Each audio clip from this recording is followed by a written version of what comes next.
Ito yung phone sa sobrang ganda ng design, mapapagkamalan mong flagship pero 3,000 plus lang pala.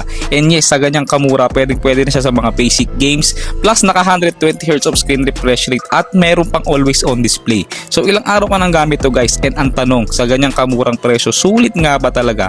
Umpisahan na natin, let's go. Alam nyo, sa sobrang daming smartphone na na-release ngayon, para sa akin, sobrang angat na angat tong isang to. Okay, so quick specification lang, meron tong MediaTek Helio G81 na chipset. Meron siyang 3 and 4 GB of RAM na variant, which is expandable pa rin naman, and 64 and 128 of internal storage.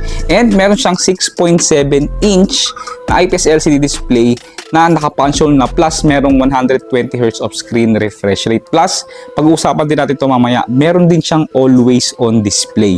And then pagka-unbox ko, syempre, andito yung mismong napakagandang unit.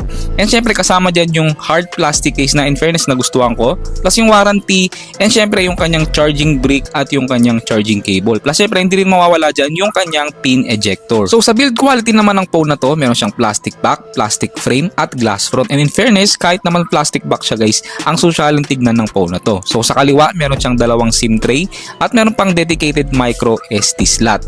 So pagdating naman sa kanan, dito yung kanyang fingerprint / power button at yung kanyang volume rocker. So pagdating naman sa baba, andito yung kanyang speaker, yung mic, yung Type-C port at yung kanyang audio jack. And then pagdating naman sa taas, syempre andito yung kanyang pangalawang speaker. And again guys, no, for its price, okay yan na may pangalawang speaker at hindi siya ganun chipipay tignan. Pumunta naman tayo sa kanyang display. Meron tong 6.7 inch HD Plus IPS LCD display na may 720p resolution at meron pang 120Hz of screen refresh rate.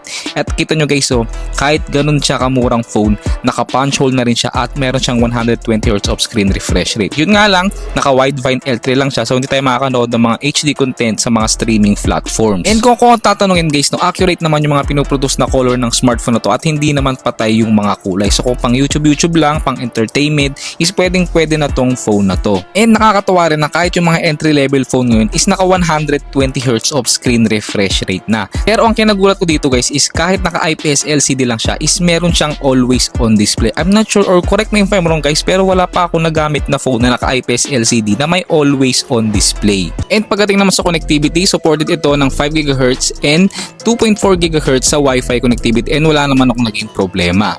Meron na rin pala itong IP54 splash and dust resistant, which is good yan sa ganito kamurang phone. Meron na siyang ganitong IP rating. So this is powered by MediaTek Helio G81 at ang kanyang GPU is Mali GPT-2 MC2, Android 14 pero naka Go edition lang. So kung usapang gaming naman, na testing ko ito sa Call of Duty Mobile, and napansin ko guys, no, mostly sa mga games kaya lang niya hanggang medium to low graphics, pero kahit paano playable pa rin naman siya. And natuwa rin ako kasi napansin nyo kanina guys, meron din siyang gyro pero hindi siya ganun ka-smooth. And in fairness naman, no, guys, kahit paano talagang nalalaro ko pa rin ng maayos tong Call of Duty Mobile. Pero kung talagang mga slight games na kagaya ng nilalaro ko na games, is pwede naman na to for basic games. So na-testing ko na rin pala ito sa Antutu benchmark, and ang kanyang score is umabot ng 222,000 plus.